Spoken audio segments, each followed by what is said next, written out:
In this lecture, we make the big move to Vienna and the classical period, and we're going to stay there for a while. The leap into the music of Haydn, Mozart, and Beethoven isn't quite as abrupt as it might seem, though, if you were thinking we moved straight from Bach's fugues and dance suites to those substantial 3 or even 4 movement sonatas. There's actually quite a lot that happens in between. Luckily for us, Bach, who must never have slept, didn't only produce over 200 cantatas, solo suites for violin and cello, 48 preludes and fugues for keyboard, 18 dance suites for harpsichord, countless concertos, at least 2 passions, a massive mass, myriad works for organ, and goodness knows what else. He also produced 20 children from his 2 marriages, and 3 of those children, unfortunately, it was always the sons, became important composers in their own right. They were Wilhelm Friedemann Bach, Carl Philipp Emanuel Bach, known as CPE Bach, and Johann Christian Bach. And the 3 of them went a long way toward defining the music of that period between the Baroque and the classical that's covered variously by the terms galant, rococo, and empfindsamer Stil. That last term, empfindsamer Stil, which means sensitive style, feels like the most evocative label, maybe just because it's the hardest to say. It's often paired with the label Sturm und Drang, or storm and stress, which is similarly picturesque.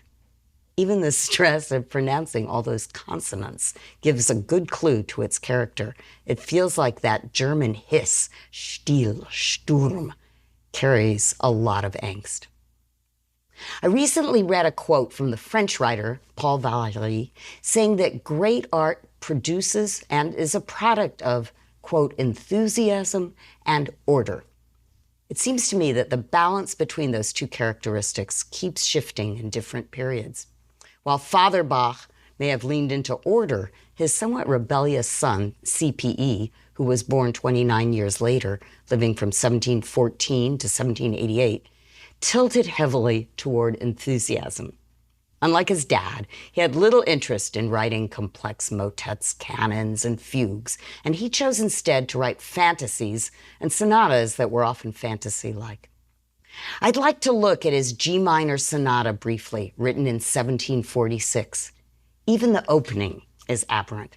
Listen to the juxtaposition of the opening bedlam and then the extreme tidiness that follows. You're going to first hear a cadenza, a passage without bar lines, with free rhythms filled with unfinished thoughts, and then a severely disciplined first theme.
That first theme seems so orthodox that it reneges on all promise of further madness. But in fact, the rest of the movement continues to oscillate between order and anarchy. Here's one of my favorite moments. It occurs leading into another cadenza, and here CPE seems to shun normalcy with a real vengeance. We're led to expect a conventional cadence, sounding like this. Friendly, predictable, stable. Instead, this is what we hear.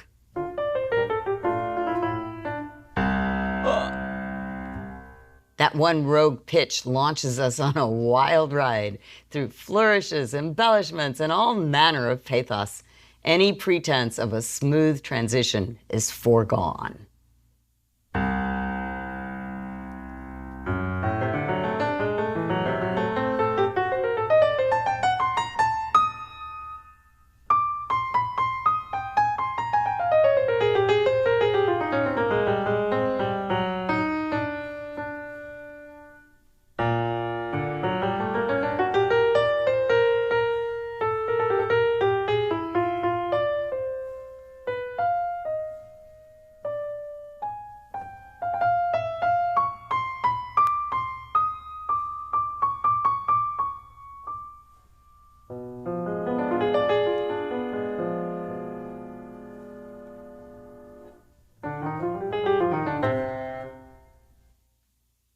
All these excesses are highly reminiscent of German Sturm und Drang literature, which appears on the scene just a little bit later toward the end of the 18th century.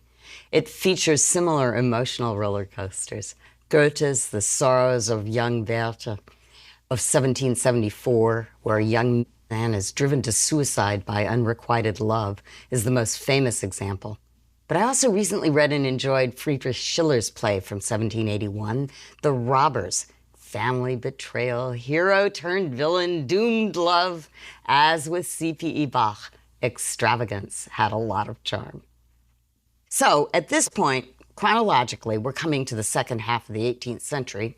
J.S. Bach's orderly universe, melding music and religious dogma, is yielding to more worldly concerns.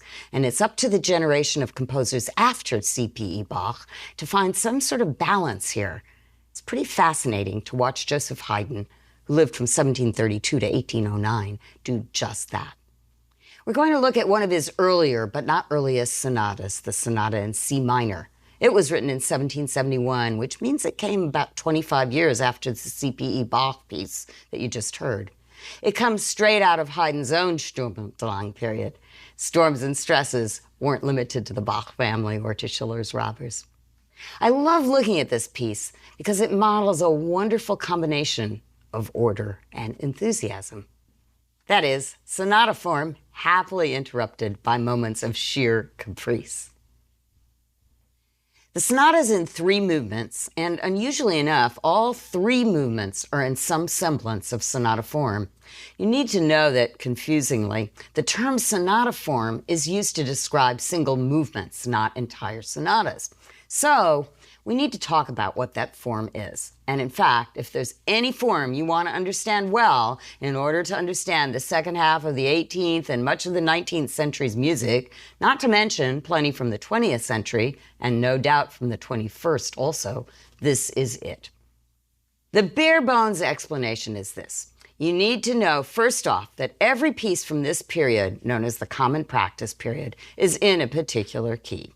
That is, it draws its main pitches and harmonies from a particular major or minor scale. That's what it meant when you or your friend tackled, say, the Bach Minuet in G.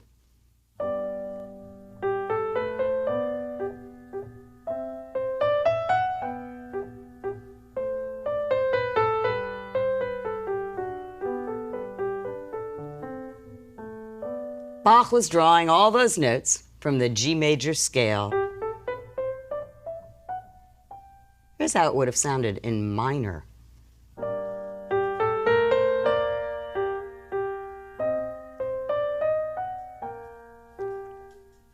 The third note of the scale is lowered by a half step, generally lowering our spirits as well. In a long piece, you can't stay in one key all the time. It's too boring. So, in a sonata, which is a long piece, an opening exposition lays out 2 keys, the tonic, or 1, which is the key the piece is in, and another contrasting key. If the piece is in a minor key, then it's likely to go to the relative major. That's the key with the same sharps or flats, but of course, being in major is going to change its color.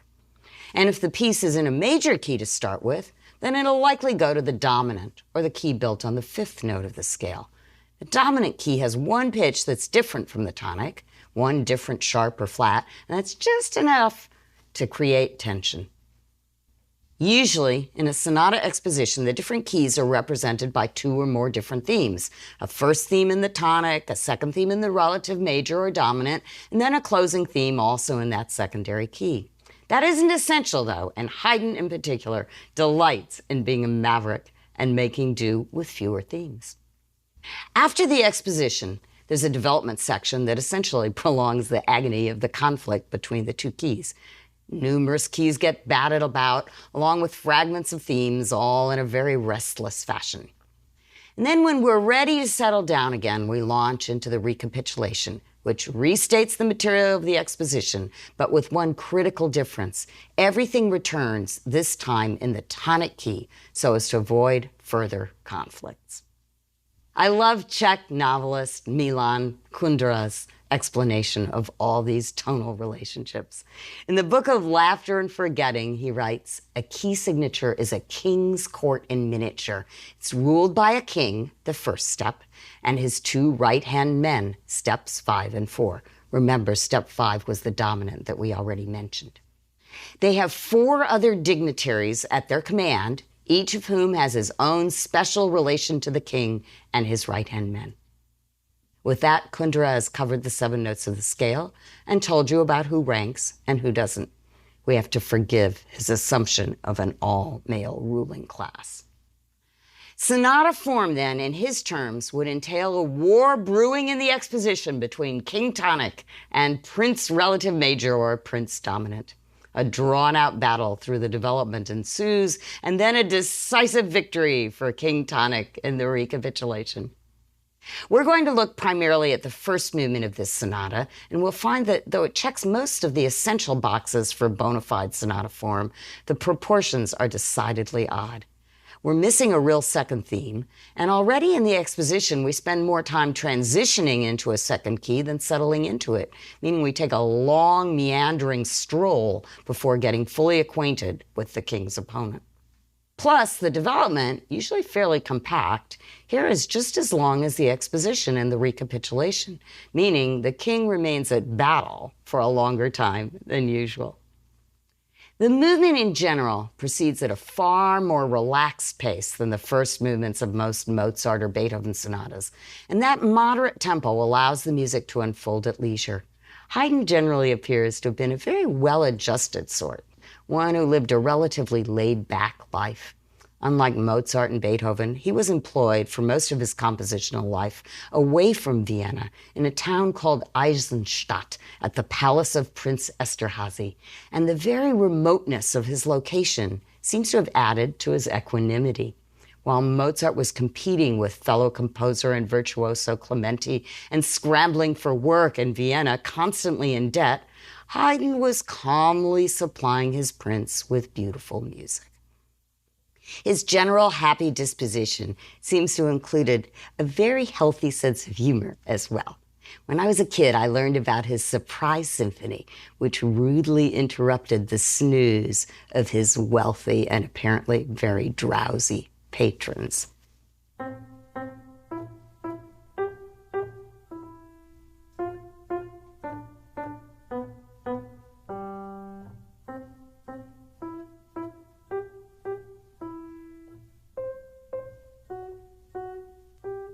Wow!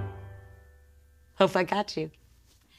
And I loved hearing also that Haydn had been a scoundrel as a student and surreptitiously cut the pigtail of the wig of a choir mate during tedious rehearsals. And later, how he'd written a special farewell symphony with his orchestra members departing one by one, resulting eventually in an empty stage and a symphony sans orchestre, just to dramatize the plight of musicians who never received sufficient vacation. I'm not bidding farewell, however, and I do get excellent vacations. So let me play you a bit of this sonata, and we'll focus especially on the detours Haydn takes, which might have been left unexplored had he chosen a brisker tempo or been less prone to cut off pigtails. First, to give a bit of an overview, here's the exposition. Listen for the big freeze when it happens, the moment when motion unexpectedly ceases.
let's do a walkthrough. Here's the first theme, of course, in the tonic key of C minor.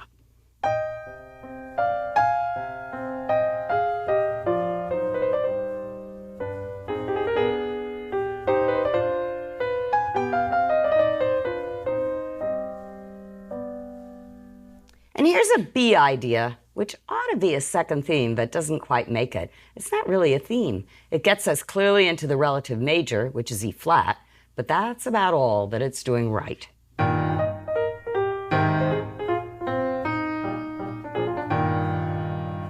It doesn't sound very melodic, and it clearly starts in the middle of something. So here's what precedes it, the freeze that I'd mentioned.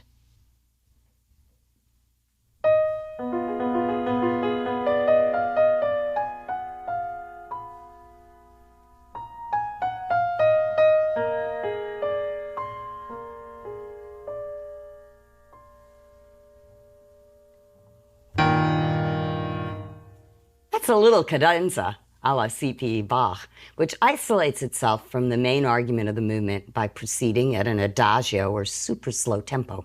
We slid into that tempo courtesy of increasingly morose harmonies. All's well until here, and things get worse and worse. Coming out of it, the music comes to a dead halt.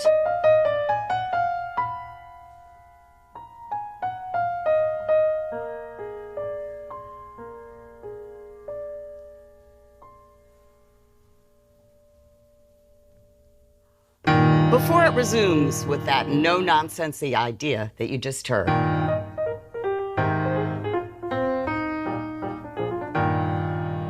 Daydream interrupted and back to business. After that, we get a more conventional closing theme that cements our proper arrival in E flat major.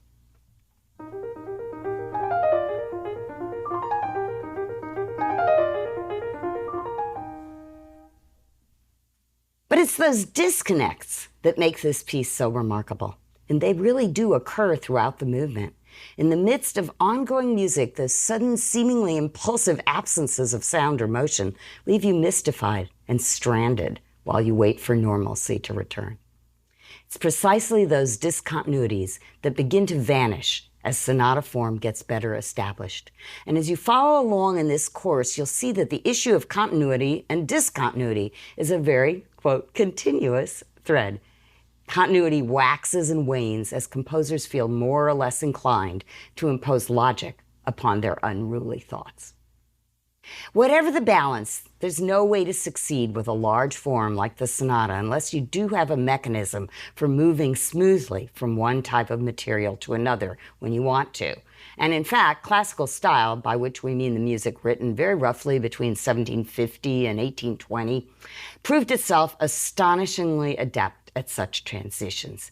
The sonata, as opposed to earlier shorter forms, is predicated on the ability to incorporate changes of character within a single movement, utilizing different themes or keys as the vehicle for those shifts.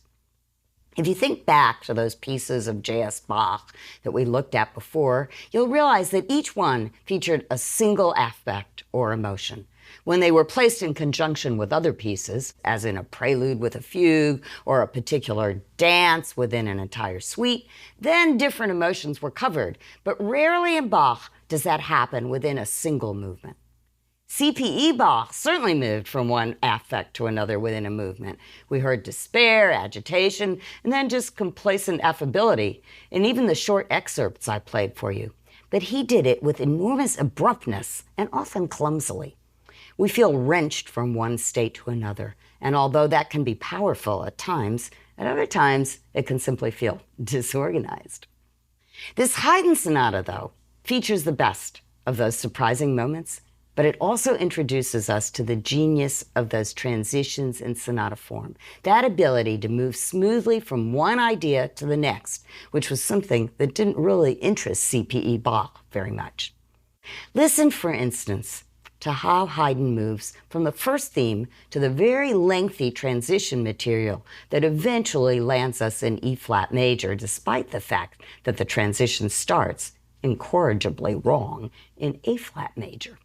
Here's the very charming and delicate end of the first theme idea, and you'll hear, when I begin, the far more brusque transition.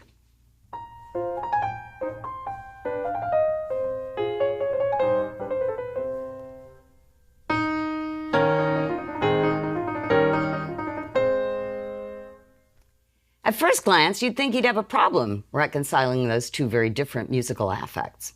But he's clever, and he's built on precisely the same elements for both. The repeated note, combined with an ornament and big leap at the end of the first theme, is the building block for the transition material that follows. You hear this.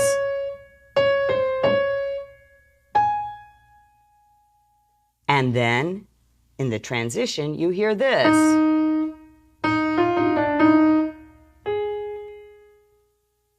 So when they come together, you'll hear this.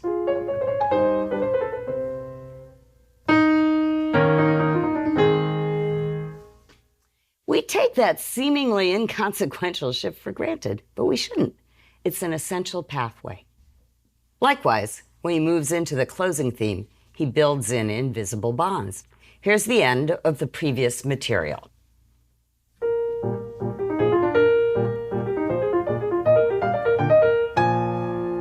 And here's the closing theme.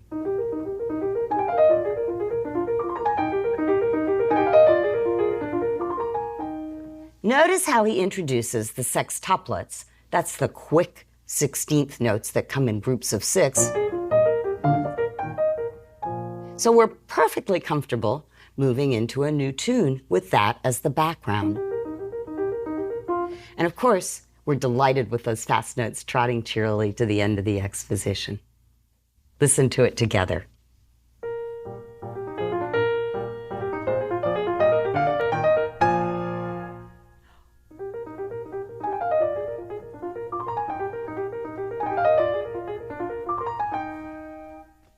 In each case, it sounds totally natural, and we move into new territory without a bump. The connections travel under the surface.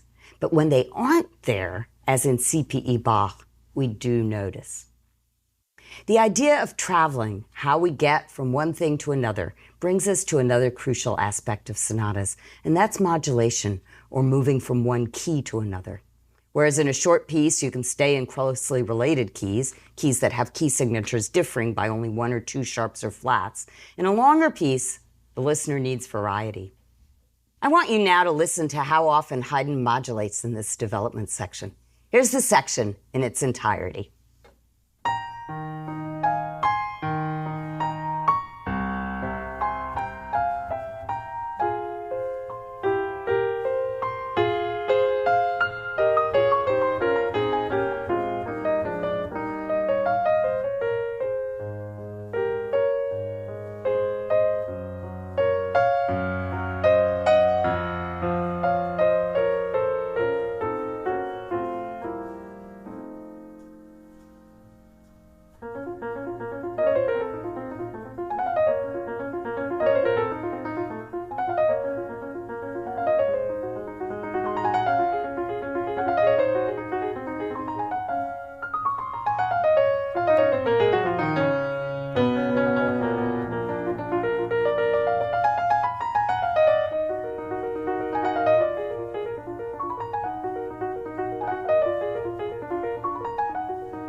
First, you hear the first theme in 3 different keys.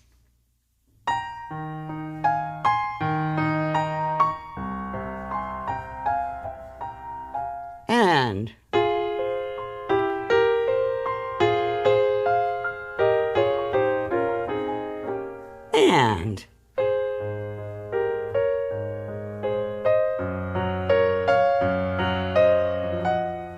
then comes that closing theme, cavorting here from an initial minor key to a much brighter major one.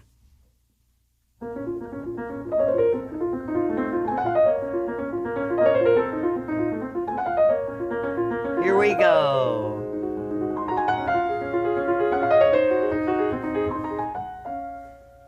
But he doesn't stay there either. Listen to what happens next.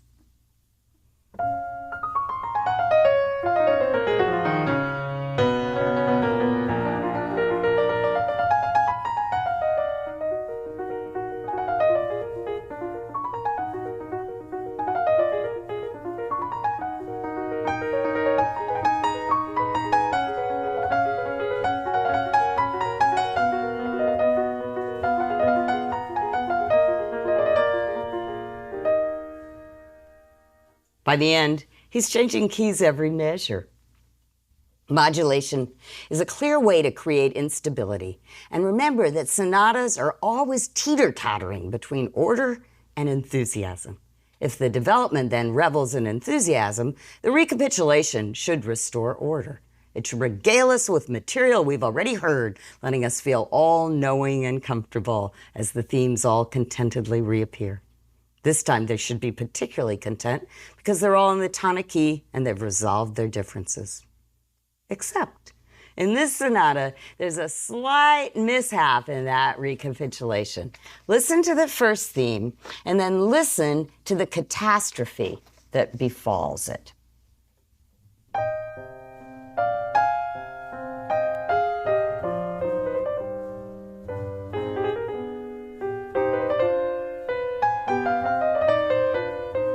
All's well so far. Oops.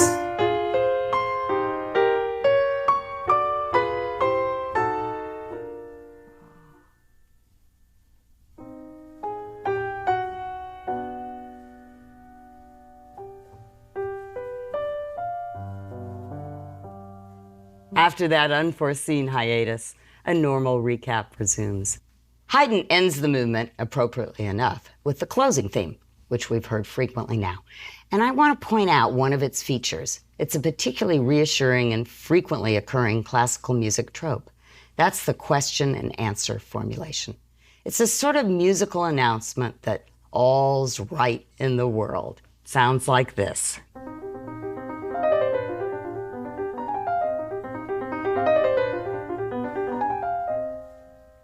A brief, quivering doubt is raised, and then it's put to rest. Doubt, certainty. The harmonies are 5, 1, 5, 1. Prince gives way to king. Prince, king. As predictable and comforting as it gets. The kingdom's hierarchy has been well restored. The end of the movement stabilizes us on that one chord with 17, yes, I counted them, iterations of a bass C. The king is indeed in charge, and it's reassuring that no matter how far we've traveled and what hardships or Sturms und Drangs we may have encountered on the way, we've safely returned home. There are 2 movements to go after this one. First, a particularly lovely slow one. It's in A-flat major. A-flat is the 6th note of the C minor scale, and it gives rise to a rather distant key, which we already briefly encountered in the exposition of the first movement. That key, with its change to a major mode presented in a mellow contralto register, is enough to create a really striking color. I'll play you the end of the first movement, going into the beginning of the second, so you'll hear the switch. You're going to hear the 17 bass Cs, but I want you noticing also the changing function of E flat, which is the third note of C minor, and the fifth note in A flat. It serves as the pivot between the two keys.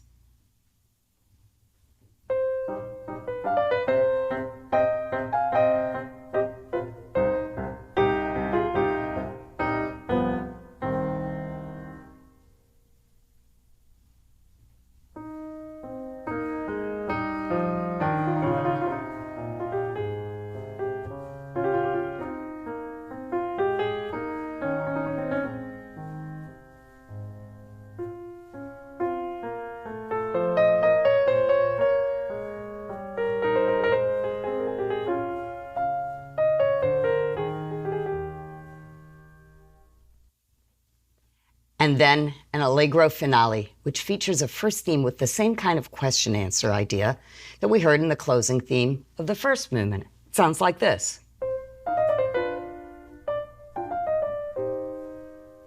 Let me play you the whole first phrase of that movement.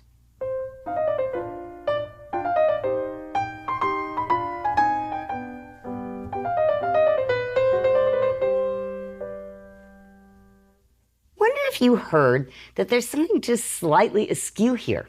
If Haydn had just written regular symphonies instead of toy symphonies and surprise symphonies and farewell symphonies, he might have written something like this, a nice symmetrical and conventional four-measure phrase made up of two balanced halves.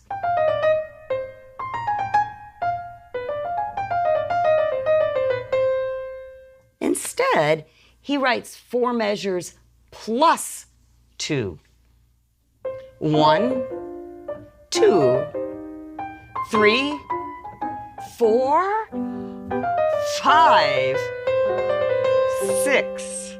He's not supposed to do that. That phrase has a tail growing on it. And that's Haydn for you.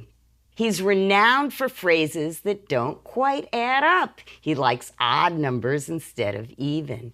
He likes to veer off on tangents, and he turns proportions and thematic orthodoxies on their head. He's a happy rebel whose crimes against expectations are far less onerous than those of Schiller's robbers, but they're equally engrossing.